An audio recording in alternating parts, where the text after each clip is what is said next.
Fae Heroes Podcast. Welcome to the Heroes Podcast, and we are here tuna discuss na washikaji zetu ambao tunakutana nao. Na leo kama kawa tuko na mwenetu atajitambulisha, lakini tutapiga naye story nyingi sana. My brother. Yep. Mambo vipi? Bwana fresh sana mwana. Kama kawa. Hakika. Jina. Said. Jina. Majina. Said Sultani Upinde. Also known as AKA. AKA bana, kuna ndugu yangu mmoja aliniambia bana itakuwa blessed sana kama naitwa Sejun. Kwa hivyo nikaona acha niende nalo, kwa sababu ukiwa na rafiki yako anakupa kitu kikubwa kama hiko, inabidi u appreciate because anaona kuna kitu ndani yako. That's nice. Wanasema kila jina linakuwa na maana yake. Usije kwa umepokea jina tu alafu ufahamu linamaanisha nini, brother. Ukiangalia jina la Sejun. Sejun ni jina ambalo limekaa kiasili. Ya Kijapani, Kichina linaingia, kwa sababu kitu ambacho nilikifanya before sijachukua jina, niliangalia jina na maana yake. Kwa hiyo unazungumzia Sejun, unazungumzia jina ambalo limekaa kiushindi sana. Kwa sababu inaonekana waliokuwa wanaitumia jina la Sejun ni watu poa ambao always wanafanya mambo makubwa. Nice. You are the boxer, right? Nataka nifahamu ambition pamoja na malengo yako ambayo ulikuwa umejiwekea kwenye boxing. Tayari imefanikiwa, na kama imefanikiwa ni kwa kiasi gani? For the first time kabisa naanza boxing. Nilikuwa I was like, let me do this. And then when I win this fight, I cancel. Kwa hivyo kitu ambacho kikaja kuwa surprised. Baada ya kufanya I was win for the second round something. TKO. I was shocked, like, oh, kumbe inawezekana. So let me keep my socks and then nione kama naweza nikafanya zaidi ya hapa ambavyo ninategemea. Nice. Kwa hiyo imekuwa kubwa zaidi. All right. You are in Fae Heroes right now. The purpose na aim ya kwa Fae Heroes ni nini? The good thing kabisa na dhima. Nadhani sio peke yangu, kila mtu anatamani kuwa Fae Heroes. Lakini Fae Heroes kama Fae Heroes ni dubwana likubwa sana. Lime contains vitu vingi ndani yake. Kwa hivyo ukiingia Fae Heroes utajikuta sio tu utacheza boxing. Utajikuta unafanya vitu vingi sana. Pia vile vile itaenda mbali zaidi, unaweza ukajua, kwa mfano let's say umetoka mtaani unataka kuja Fae Heroes kucheza boxing. Lakini baada ya kufika hapa tutakubadilishia maisha yako kwa namna moja ama nyingine. Unajua? So ni kitu fulani ambacho kipo kinasaidia watu na vile vile kinaongoza. Bana umekuja unatakiwa ku reach the point. Kwa hivyo tuna struggle, tutafight kwa pamoja, tutahakikisha tutacheza boxing, maisha yako pia yatabadilika. Kuna vitu vingine ambavyo ulikuwa unajua before utavijua kupitia Fae Heroes. Damn. Congratulations for the boss, kwa sababu ya hii marketing ambayo nimeiona hapa imepigwa, man. It's very brilliant. Nataka kufahamu proudest moment in the ring, ile moment ambayo ilikufurahisha sana ulivyokuwa kwenye ulingo. Mimi always nikiwa kwenye ring na before sijaingia kwenye ring, the first thing ambayo nakuwa naiweka kwenye mind, mimi na kocha, na hakuna kitu kizuri sana kama kuingia kwenye ring ukiona kocha wako ana blessed, anakwambia you have to do it. You never, yani hawezi kufa, you know. Hawezi kufanya kitu chochote, but you remember what I told you before, and also unatakiwa kufanya kile ambacho unakiamini. So always, hakuna moment ambayo ilikuwa nzuri kama last fight ambayo imepita. Ilikuwa moment nzuri sana kuona nimeshinda, alafu my coach aliniambia baada ya kushuka chini akaniambia you kill it bro. Keep it up, you know. So I was feel like okay, kumbe I'm doing something good. Kuna mtu ambaye ni feel vizuri, na hakuna kitu kizuri. Yani mimi hata shabiki hajisikie vibaya kiasi gani. Kocha wangu akaniambia negative something, yani nitajisikia vizuri sana. That's nice bro. Nataka kufahamu who is your icon on boxing? My icon? watu wananifanisha na watu wengi sana. Oh yeah. Lakini kuna mtu anaitwa Whitaker. Alright. Jamaa anapigana simply mind. You know, yani sipigani tu kwamba natakiwa nikupige, but I use my mind kuangalia target, and also natakiwa nionyeshe watu wamekata ticket. Unajua boxing ni kitu ambacho kigumu, the first thing kigumu, lakini ukiendelea kufanya ukatraining utajua the way unatakiwa kufanya nini ukiwa kwenye ring. Kwa jamaa anafanya poa, I just feel so good when nikimwangalia the way anafanya. Anafanya kama rahisi. Kwa ni ngumu, lakini natamani siku moja kuwa kama yeye mshikaji. Alright. Kwenye football huyo mtu ni kama nani? Kwenye football Tanzania kibongo bongo ambaye anafanya vizuri. Yaani anafanya vitu vionekane kama rahisi. Hakuna watu wengi sana, lakini kuna mtu anaitwa labda Pakome, let's say, au Aziz Ki. Jamaa wana akili sana mpira. Yaani anapokuwa na mpira anakuwa anaangalia nikipitisha hapa itazuiliwa, lakini pale haitazuiliwa. Kwa hiyo ni mtu ambaye anatumia maarifa zaidi kuliko kufanya kitu. Texas. Nice. Childhood vision. Kuna zile vision zako ulikuwa nazo since you were a kid. Na ukasema kwamba man, when I'm reaching these years nitakuwa mtu fulani, ama nitakuwa doctor. Unajua vile tunakuwa wadogo tunaulizwa nitakuwa nani, ambition and all the stuffs. Wali tamani kuwa nani na imefanikiwa kwenye kitu chochote bro? Kila mtu anakuwa na malengo. Binafsi the first day kabisa naingia Azura nilisema I need to be reaching like big trainer, stuff like that, you know. But I told you before kwamba so for heroes tu utakuja utakuwa trainer, but utafanya vitu vingi sana, you understand?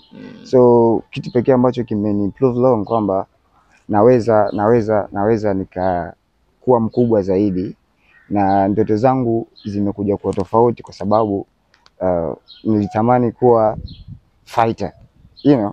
Najiona naenda kuwa fighter mkubwa kwa sababu niko for heroes. I'm trainer but nipo fighter pia vile vile. Kwa hivyo vitu ambavyo navifanya, vitu ambavyo nilifikiria before haviwezi kuwa vinakuwa, unajua. Vitu ambavyo nilitamani nije kuwa navyo, niko navyo. Japo sijavipata kwa ukubwa, lakini imani yangu kwamba ninavyozidi kufanya kidogo kidogo, ninavyozidi kuendelea kufanya, nitafikia the point. Nice, I like it. Let's get a cheers. Yo bro. Nice. Hot shot. Natamani kufahamu ile ngumi kali ambayo umewahi kuipokea and you never forget about it. Ngumi kali. Kuna fight moja ilifanyika hapa for heroes. Nakumbuka fight ambayo ilikuwa ngumu, lakini ilikuwa ina maarifa makubwa sana. Ile fight ni draw. Na kutoa kwangu draw, watu wengi wali doubt kwamba why umepata draw and stuff. Lakini kwangu mimi nilichukulia I win. Even nimepata draw. Sija let down my heart. Kwamba niamini kwamba this is njia. Huwezi kufika kuwa mkubwa pasina kustruggling, pasina kutafuta na kupitia changamoto. Kwa hivyo ngumi kali ambayo niliwahi kuipokea kwenye ile fight ilikuwa body punch, lakini hakuna mtu yote ambaye aliwahi kuiona. Na hakuna mtu yote ambaye anajua hichi kitu. Ilikuwa body punch, ilipigwa body punch moja. Nikasema what? You know. Nikaangalia 1 2 3, nikasema no, this is home man. Let me keep that. Kwa hiyo nikaendelea, lakini nilikuwa ngumi kali. I imagine jamaa lilishambulia all the time. Lakini ile ilikuwa surprised, ilikuwa ngumi kali ya body punch, lakini sikuonyesha udhaifu. Ndio kitu pekee ambacho nilijipa pia congratulations for myself kwa sababu sikuonyesha udhaifu kabisa. Nice. Alright, ushakupigwa ulingoni? Like losing a fight? Hapana. Even a single day? Hapana. Man, kabisa. This time take 5 bro. Thank you so much bro. That's nice man. Na uko na fights ngapi mpaka sasa hivi? Mpaka sasa hizi nimecheza fight 5. Fight 5 na zote alhamdulillah. So you won 4th, then one draw. That's nice. All right. Rather right now tunaingia kwenye fun question. Are you ready? Of course I'm ready. I think you're born ready. Natamani kufahamu chakula ambacho nakipenda sana. Chakula ambacho nakipenda mimi mwanangu, bobo na maharage. Man. Mimi Swahili sana. Okay. Kabisa mwanangu. Ubwabwa na maharage ni chakula cha Waswahili? Hakiko Uswahili, lakini kuna namna ambayo watu wameshaiweka kwamba unajua kuna maisha mawili. Mimi naamini kuna maisha mawili. Kuna watu wanaishi maisha kutokana na wanatakiwa kuishi maisha. Kuna watu wanaishi maisha kutokana na program zao. Wanaamini kwamba natakiwa kupanga kitu ambacho nitakula hiki, nitakula hiki. Sasa for me, for my side kabisa, mimi bwana nimezaliwa nitakachokikuta ndio nachapa. Kwa hiyo bwana, uwali maharage umenielea sana. Wali maharage is the best. Kabisa. Unadhani unajifunza nini kwa Mr. Abduli Salim? Kitu pekee ambacho najifunza kwake na sio kimoja. Nikianza kumsimulia nitamaliza kabisa na nitakula muda mwingi. Lakini kitu pekee ambacho najifunza ambacho kwangu ni kikubwa zaidi, sijui kwa wengine. Ukiwa na jambo, hakikisha hakuna mtu yoyote ataweza kukurudisha nyuma. Nice. Ukiwa na jambo, hakikisha hakuna mtu yoyote ataweza kukurudisha nyuma. That's nice. Uko na mchumba? Yeah. Nae. Kabisa. Oh yeah. Natamani kufahamu schedule yako ya kitandani, I mean ya sex. Per day, per day, per weeks, especially kama ukiwa unaelekea kwenye fight. Mimi bwana binafsi nikiwa na kazi za watu, special fight, mimi niko tofauti. Na uzuri kwamba niliyokuwa naye anaelewa kwamba huyu jamaa anaelekea kwenye fight, na anapokuwa anaelekea kwenye fight hatakiwi kabisa hatakiwi kabisa kuwa na ukaribu na mimi, hususan kwenye masuala ya sex. Kwa hivyo mimi namshukuru sana kwa sababu nimuelewa. So ni kwa muda gani unakuwa sober? Inategemea. Nakuta fight mwezi mmoja, baadaye ndo fight. Kwa ule mwezi mzima ule I'm concentrate kwenye kufanya mazoezi sana. Nice. Mchumba wako anaitwa nani? Sio kumtaja? Mchumba wangu bwana anaitwa Fatma. Fatma. Wow, nice. Sejun, unaweza kujamba mbele ya mpenzi wako? No, siwezi. Why? Siwezi kwa sababu disrespect. Unajua kitu ambacho watu wanashindwa kukielewa. Kama ulianza na mchumba wako mkazoeshana kujamba since mnajuana, it's fine. Unajua? Lakini kama hamkuzoeshana kujamba, ukimjambia mbele yake ni disrespect. Kwa sababu why? Kwani huwezi kwenda pembeni? Umenizoea sana how what? Kwani why as Tanzania, yani tunafikiria kwani kujamba ni kitu kibaya sana kwetu? Sio kitu kibaya. Na miongoni mwa vitu ambavyo vinamfanya mtu kuendelea kuishi kwa sababu ni kupumua. Ni hivyo, lakini for me, for my side, kila mtu ana zile ambazo anaziamini. Kwangu mimi sioni kama ni muhimu sana kufanya hicho kitu mbele ya mtu wangu. Nice. Ushawahi kulia kisa mapenzi? Ilikuwaje? Mwanangu siku hiyo ilikuwa noma. Noma. Lia sana mtu mzima. Kisa message bana. Message pale na mwanamke mwingine, mwambie bwana hii haiko hivyo. Hii bwana iko hivi, sio nyeusi kama ambavyo unafikiria. Mwanangu ikawa maneno. Unajua mimi bwana sio mtu ambaye napenda sana kuongea. Kwa hiyo nikakuta mtu ambaye yuko hivi yani kama cheleani. Maneno alikuwa mengi mwanangu, mtu mzima chozi ili hapa. Lia sana hiyo siku. Noma baba. Mapenzi ya cheni. Mwenetu amelia bana kisa mapenzi. Alright, right about now tunakwenda kwenye pick one, au sio? Hapa kutumia sekunde nyingi na dakika nyingi ni prohibited, hairuhusiwi kabisa. So hapa tutachukua sekunde zako 2 tu kujibu swali, right? Na swali letu la kwanza, are you ready? Of course I'm ready, bro. So we ready to go, right? Alright. Swali la kwanza, Abduli ama Oden kwenye coach? Abdul. Hafidhi ama Lupa, Ring Fitness? Lupa. Mwakinyo au dogo Naz? Kwenye ile scenario unakaa wapi? Mimi na mwanangu Mwakio. Kwa sababu mwanao, right? Kabisa. Ibra Class ama Pacman? Pacman, mtu hatari. Simba au Yanga? Yanga. Mnyama kabisa. Right now tunaingia kwenye challenge. Challenge yetu it's very simple. Tutaweka vikaratasi hapa, alafu wewe utatusomea kilichoandikwa. Kilichoandikwa ndicho ambacho utakwenda kukifanya. Right? Let's go. Oh my God. Shikilia. Let me do this. At least I can choose something lucky. Let me start with this. Oh my goodness.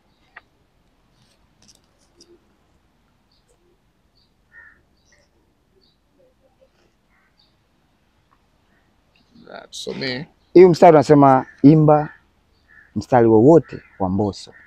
Let's go, bro. Mbosso. Yeah. Mbosso. Kipepo shivina samba. Etina tafutwa. Amepotea. Jiji limechachama. Sijui nini na nini something sijui. Japo sio mpenzi sana wa music. Okay, put it away, man. Let me throw it. Right. Something else. Take. Chic. Okay, let me do this. Maybe I can take something like also. This. Let me start.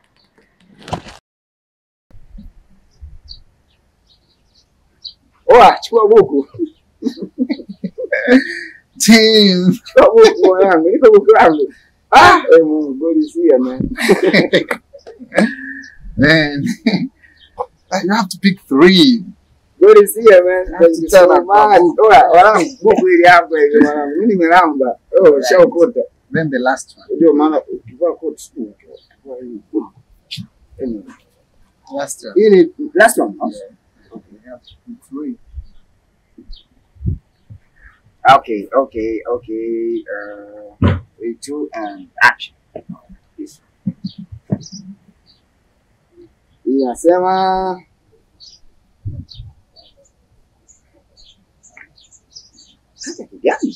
Ngata kijana. Like, you see, like when you do this, unaona skin yako. Yeah. So ngate hapa, then tuone skin yako pia. How naweza nikafanya hivi? If you fail doing that, then unatupa sisi 1000 yetu. But here, right? Yeah. Oh my God. Ngata kijana. Oh my goodness. Like this. Oh yeah. Here, man. Yeah, man. Oh my God. Let me start. You see my skin? I don't see it, man. I don't see it. Just repeat it again. Okay, let me do it again. This is for camera. See ya. Okay. I can, bro. I can. So give me back my 1 time. Okay, bro. No problem. Let me give you money. All right. So the last segment, utupe speech yoyote ile ambayo haujaiandaa lakini unatupa sisi na watazamaji wako na watu ambao wanakufuatilia.